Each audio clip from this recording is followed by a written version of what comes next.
नमस्कार, कंज्यूमर अड्डा में आपका स्वागत है। आपके साथ मैं हूं विपिन भट्ट और आज ऑनलाइन फ्रॉड या तरह तरह के नए फ्रॉड पर एक बार फिर से बात करेंगे, क्योंकि इन दिनों शायद सबसे ज्यादा जिस फ्रॉड के चर्चे हैं वो है बिजली बिल वाला फ्रॉड। अलग अलग जगह पे आपने आर्टिकल्स देखे होंगे, खबरें देखी होंगी, बिजली का बिल नहीं भरा है पिछले महीने का, इस तरह का या तो एसएमएस आएगा, फोन कॉल आएगा, कोई मेल भी आ सकता है और बस उसके चक्कर में आप फंस जाते हैं।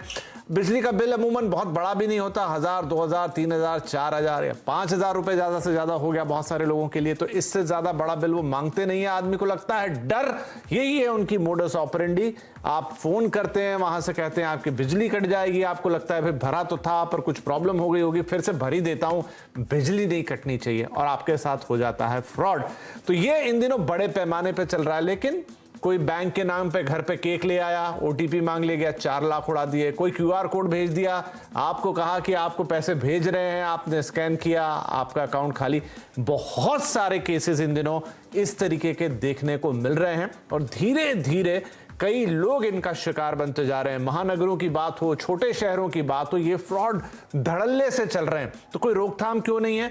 आप क्या कर सकते हैं, कैसे बचेंगे, कैसे डिफरेंशिएट करेंगे कि भाई सही है या गलत है? क्योंकि इसी तरह के सही मैसेज भी तो आते हैं, उन पे ध्यान नहीं देंगे तो भी दिक्कत है। तो कैसे इनको पहचानेंगे, बचने के क्या उपाय हैं? शिकायत जरूर करनी है, क्योंकि बिना शिकायत किए फिर अलर्ट नहीं आता, फिर एजेंसियां अलर्ट नहीं होती और ऐसी चीजों का भांडाफोड़ नहीं होता।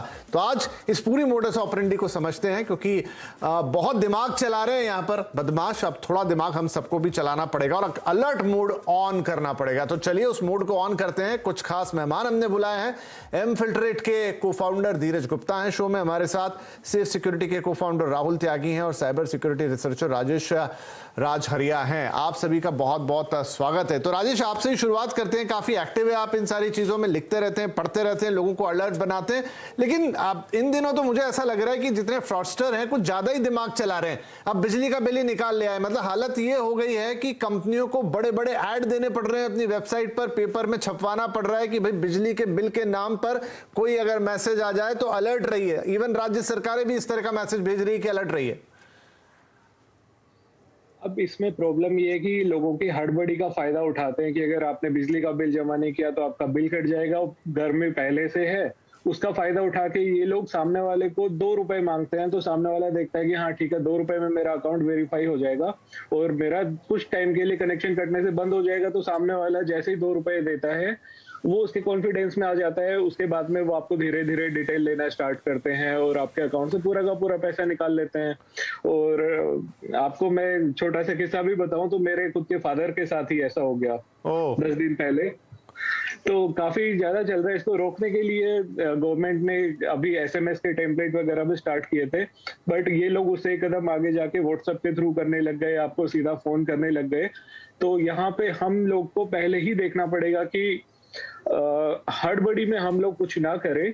हम लोग पहले कंपनी से वेरीफाई करें और कोई भी चीज हाथों हाथ नहीं होती है। हमें हर चीज को थोड़ा सा वक्त देना चाहिए कि हाथों हाथ अगर हम करेंगे तो हमारे साथ ठगी हो सकती है। थोड़ा सा इंतजार करें, देखें, समझें, उसके बाद पैसा ट्रांसफर करें।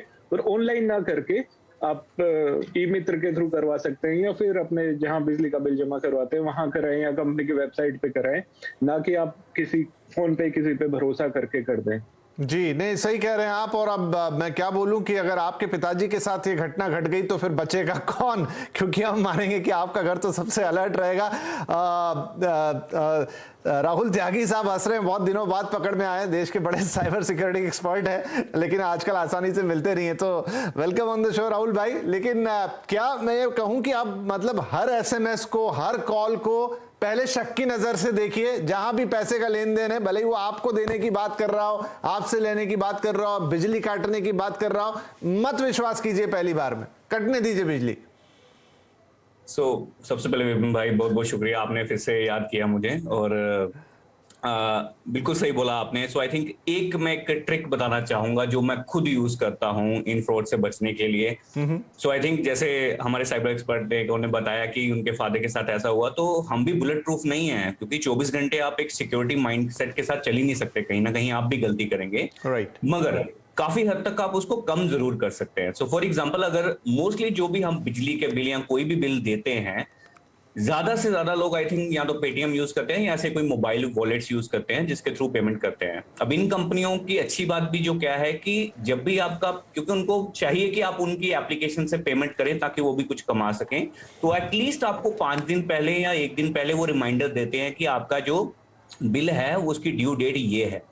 सो आई थिंक जो सिंगल पॉइंट ऑफ ट्रस्ट जो होना चाहिए, आई थिंक इन एप्लीकेशंस पे होना चाहिए, रिमाइंडर वहां से आएगा ना कि एसएमएस से।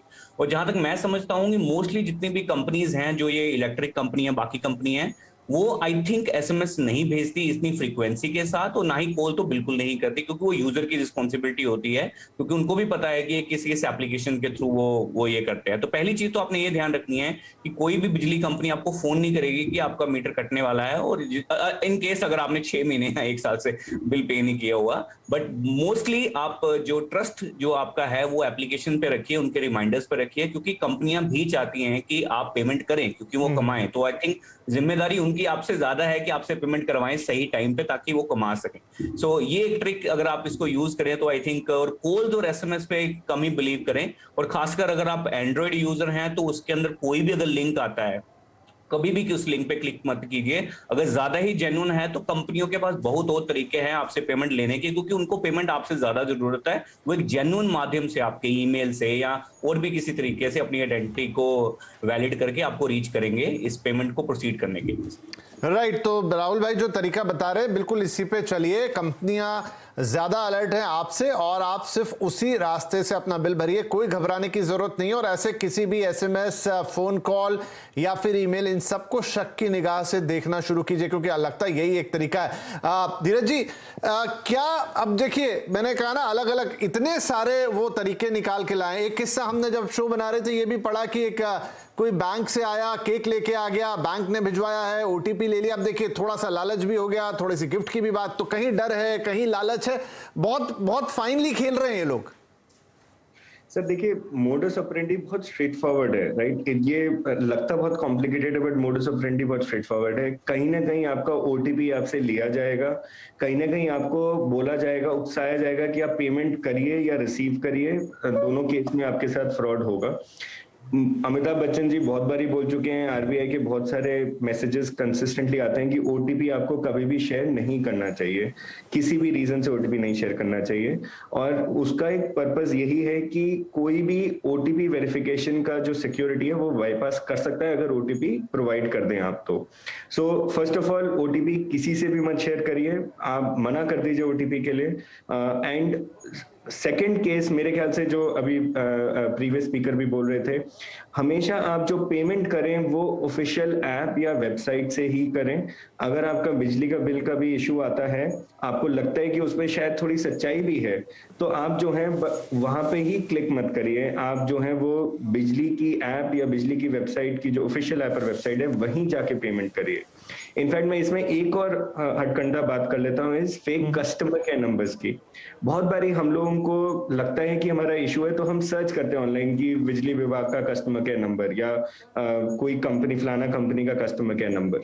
गूगल पे या सर्च इंजन पे आपको जो भी कस्टमर केयर नंबर मिलेगा डायरेक्टली, वो जरूरी नहीं है कि वो सही हो। नहीं, आप बिल्कुल सही कह रहे धीरज जी। आप मतलब ये तो एक फ्रॉड वाली बात हो गई, कई बार फ्रॉड करने के लिए भी नहीं, लेकिन मान लीजिए कि फला कंपनी, एक इलेक्ट्रॉनिक कंपनी का आपने सर्विस सेंटर डाला, तो वो सर्विस देने वाला ही कोई दूसरा होगा लेकिन उससे मिलता जुलता बना लेता है, वो फ्रॉड करने के लिए नहीं बैठा। लेकिन ये गूगल पे बहुत होता है, इसलिए गूगल पे इस मामले में भरोसा नहीं करना।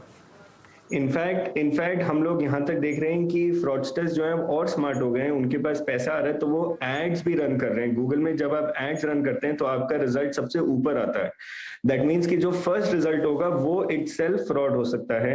आपको फेक कस्टमर के नंबर्स, वारंटी, एएमसी, ये सारे केसेस में आपको आपके साथ फ्रॉड करा जा सकता है। ऑफिशियल वेबसाइट पे जाइए, वहां पे कॉन्टैक्ट अस पेज में जाइए और वहां से फोन नंबर उठाइए और कॉल करिए। अदरवाइज आपको ये मानना पड़ेगा कि जिससे आप बात कर रहे हैं वो दूसरा बंदा उस कंपनी से नहीं है, उसके हिसाब से ही आप अगर सेफली ट्रांजैक्शन करेंगे तो वो वर्क करेगा। एक चीज और मैं बोलना चाहता हूं सर 2 मिनट के लिए, कि डिजिटल ट्रांजैक्शंस के फायदे हैं, डिजिटल ट्रांजैक्शंस के नुकसान हैं। सिमिलरली ऑफलाइन ट्रांजैक्शंस के फायदे हैं, ऑफलाइन ट्रांजैक्शंस के नुकसान हैं। हमें उपभोक्ताओं को ये समझना पड़ेगा कि दोनों चैनल्स के अपने तरीके हैं जिससे आप सेफ रहें।